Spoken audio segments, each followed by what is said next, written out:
Nah, sudah bisa, Pak. Terima kasih, Pak. Siap. Ini materi dari RPS-nya nanti saya upload aja di LMS. Tapi pada dasarnya tadi kita akan mempelajari keuangan publik di pertemuan pertama, dasar-dasarnya, lalu kemudian nanti kita melihat teori-teori apa sih yang mendasari keuangan publik ini, lalu nanti kita mulai masuk ke mulai minggu depan masuk ke tataran praktikalnya gitu ya. Kita belajar eksternalitas. Gitu. Ada yang ingat nggak eksternalitas apa?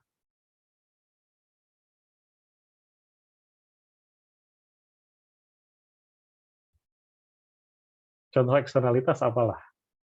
Ada yang ingat nggak?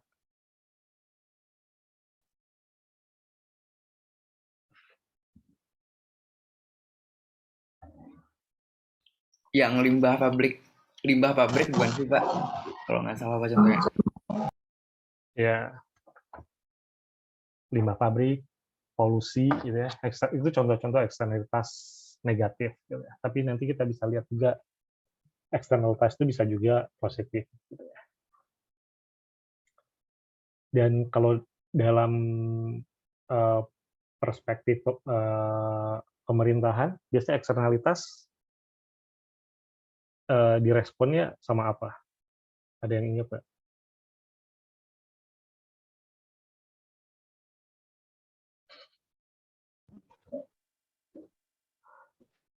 Devi apa? Mungkin dengan kebijakan yang dilakukan terapkan oleh pemerintah untuk mengatasi eksternalitas.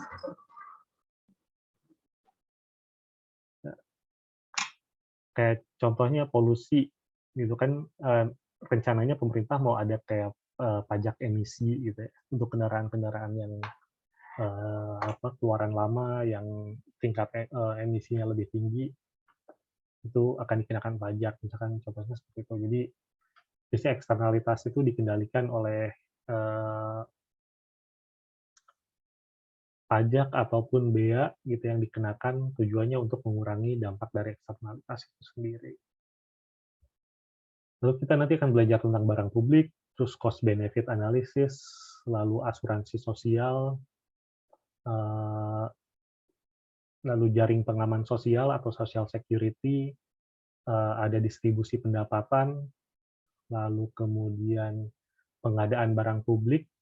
Nanti contohnya kita akan lihat pendidikan, gitu. Kalian sebagai penerima manfaat dari barang publik kan, karena kalian kuliahnya gratis. Ya, kalau saya dulu bayar, gitu. Jadi bisa menuntut kalau kalian kan free education. Lalu kemudian ekonomi politik. Lalu kita akan lihat juga tadi hubungan pusat dan daerah, lalu perpajakan, kemudian dampak dari pajak, efisiensi pajak, dan nanti kita akan melihat resiko fiskal terakhir. Lalu jadwal kita cukup panjang, dari Maret sampai Agustus awal, pertemuan kita di hari Kamis, tapi nanti mungkin kalau ada pergantian-pergantian di tengah gitu ya, mudah-mudahan sih nggak ada. Cuma karena tadi sekarang ini Indonesia kan lagi hosting G20, jadi kadang banyak pertemuan ini itu. Kalau digeser nanti saya komunikasikan dengan Enrico. Tapi pasti saya komunikasikan beberapa hari sebelumnya. Nah ini cukup panjang karena kalian nanti ada kepotong Idul Fitri dan ada libur seminggu, jadi baru berakhir di akhir Juli. Kemudian terkait dengan penilaian, sistemnya UTS dan UAS itu masing-masing 30% untuk kelas ini, aktivitas 40%, proporsinya kehadiran ini 6%, jadi dari total 100% ya. Kemudian sikap dan partisipasi belajar itu 10%, ujian harian atau kuis atau review test nanti 12%, lalu ada PR, penugasan baik mandiri atau individu maupun kelompok itu 12%. Terkait dengan penilaian, ada pertanyaan?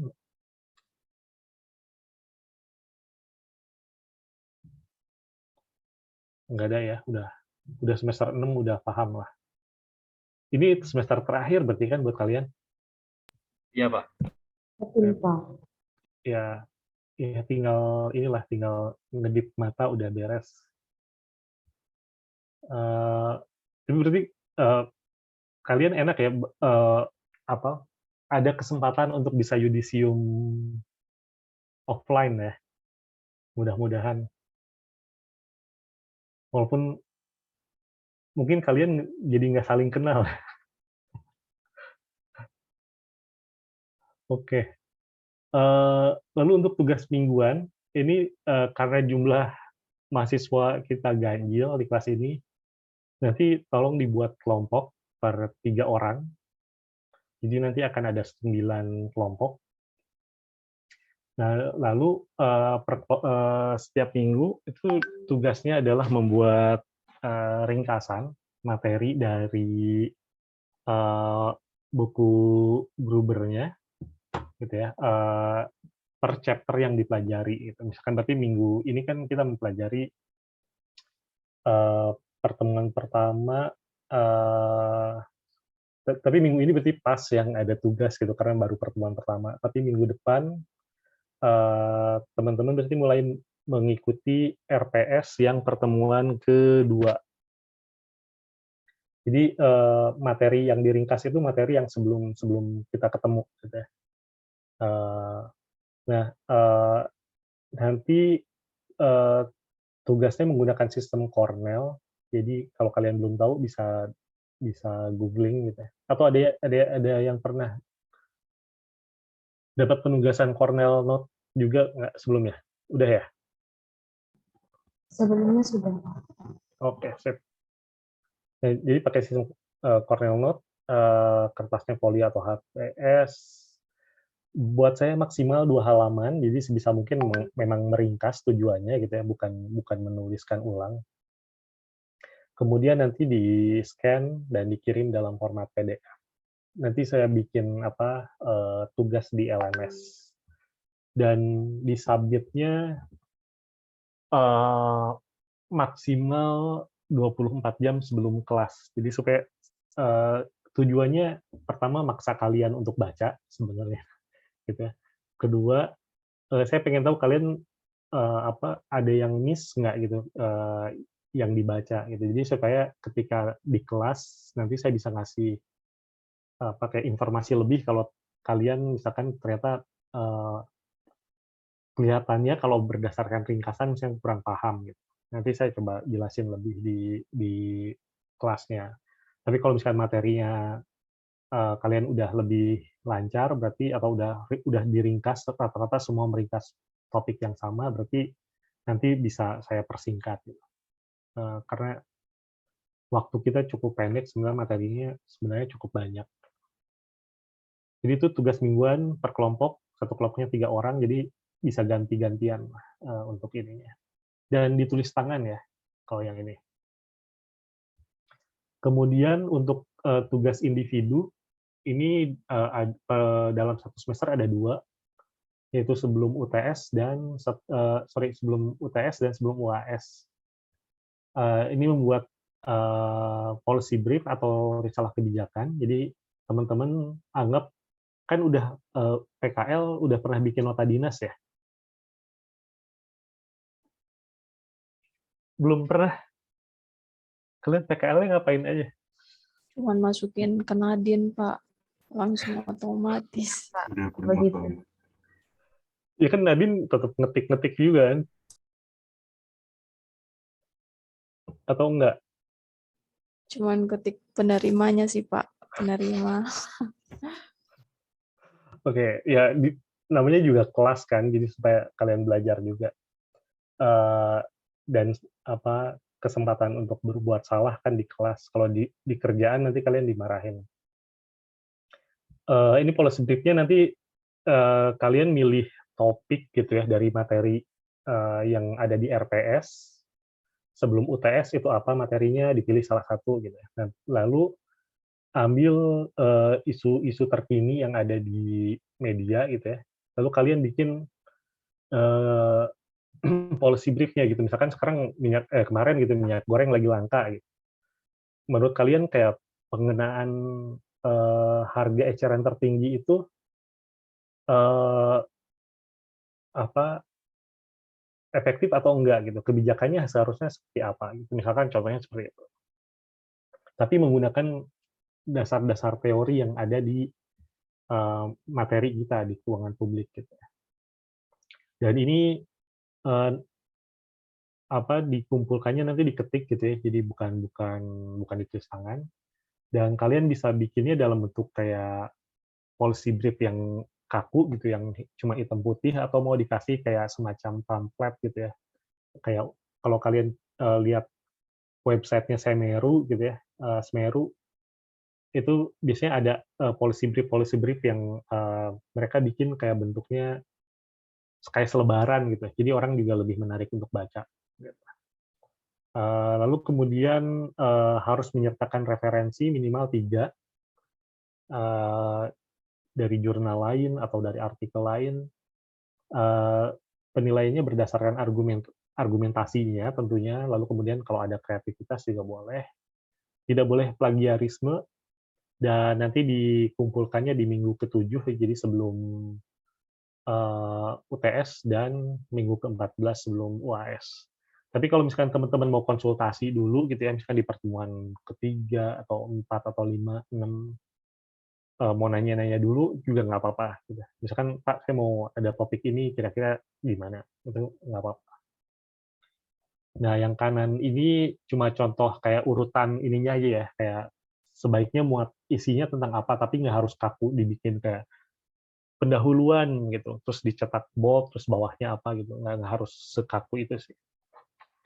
Cuma usahakan runut gitu ya, ada ringkasannya, ada latar belakangnya tentang apa, deskripsi masalahnya apa, lalu ada rekomendasinya.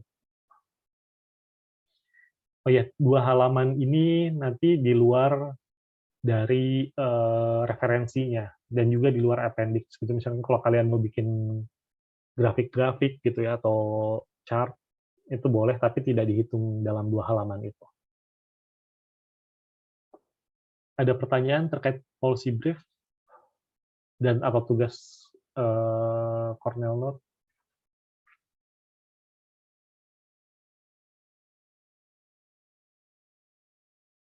Oke, kalau nggak ada, barusan di layar saya muncul ini lagi ya, bakalan mati dalam 10 menit. Ya, sama berarti. Berarti kalau nanti ini ya rejoin lagi. Kalau nggak ada pertanyaan terkait tugas, lalu ini yang sering ditanyakan, apakah ada tugas remedial? Biasanya enggak, gitu. Jadi saya tuh nggak akan ngasih tugas remedial apa cuma-cuma gitu ya. Biasanya kalau mendesak banget gitu, lalu poinnya misalkan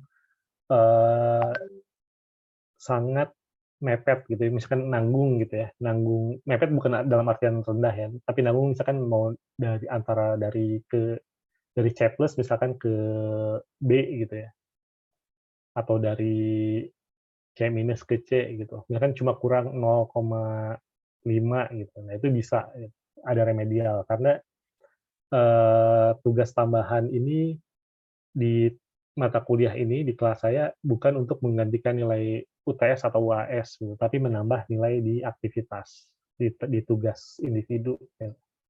Jadi porsinya kan juga cuma 12% gitu ya, 12% dari sekian banyak tugas. Jadi tolong jangan menjadikan tugas remedial ini sebagai kayak jaring pengaman, oh nanti kalau jelek dapat remedial gitu. Buat saya sih itu nggak fair gitu ya buat yang lain yang udah belajar. Kecuali kalau tadi mepet banget kan juga saya juga pernah jadi mahasiswa 2 kali gitu, jadi merasakan juga lah kalau nilainya nanggung, sayang banget gitu. Dan biasanya dosen-dosen saya juga dulu ngasih kesempatan. Tapi kalau untuk yang misalkan nilai B kan kalau di kalian 70 ya, misalkan nilainya 65 ya susah juga gitu ya dapat remedial. Tapi kalau misalkan 69,5 gitu. Nah itu mungkin bisa lah ditambahin satu tugas untuk supaya bisa dapat ke B. Lalu nanti pembelajaran kita menggunakan Zoom utamanya, tapi kalau mau nanya-nanya lewat WhatsApp ada grup kita, silahkan. Yang lain juga bisa ikut membantu menjawab. Saya akan menganggapnya itu sebagai bentuk partisipasi. Tapi juga jangan kalian terus jadi ini ya, asal nanya juga gitu. Supaya grupnya nggak terlalu rame juga. Tapi kalau ada ya nggak apa-apa. Moodle kita pakai sebagai untuk sarana mengumpulkan tugas dan juga distribusi materi.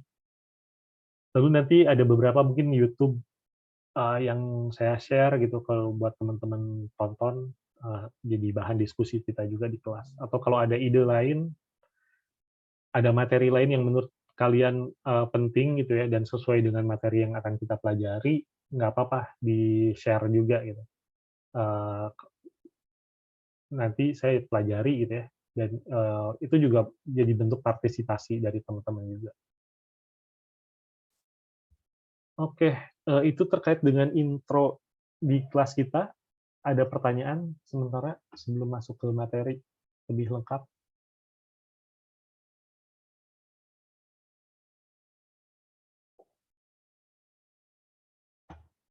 Belum ada, Pak. Siap.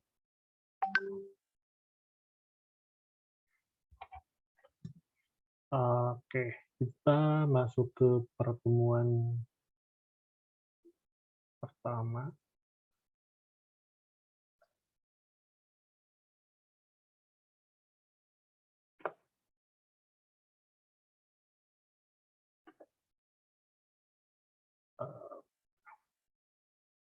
Oh ya, untuk APBN 2022 kalian udah baca? Belum?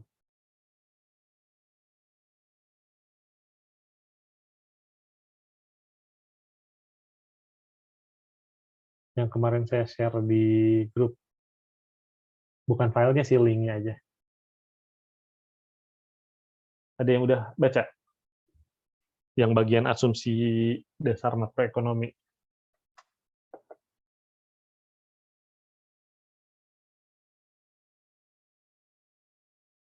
Ada? Enggak?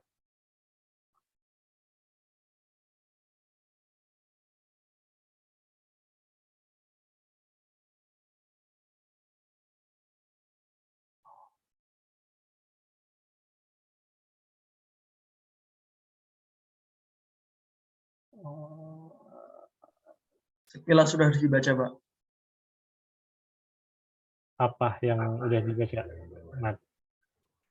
Ada tren perbaikan ekonomi dimulai di tahun 2001 sampai 2022. 2021 sampai 2022 ini. Yang asumsi dasar makronya apa aja?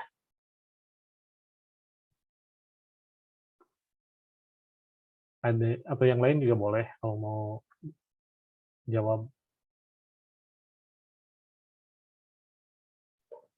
Izin Pak, Ya. kalau asumsi dasar ekonomi makro dari segi pendapatan negara itu diproyeksikan akan mengalami perbaikan atau membaik Pak, seiring dengan adanya pemulihan ekonomi dan juga kebijakan optimalisasi.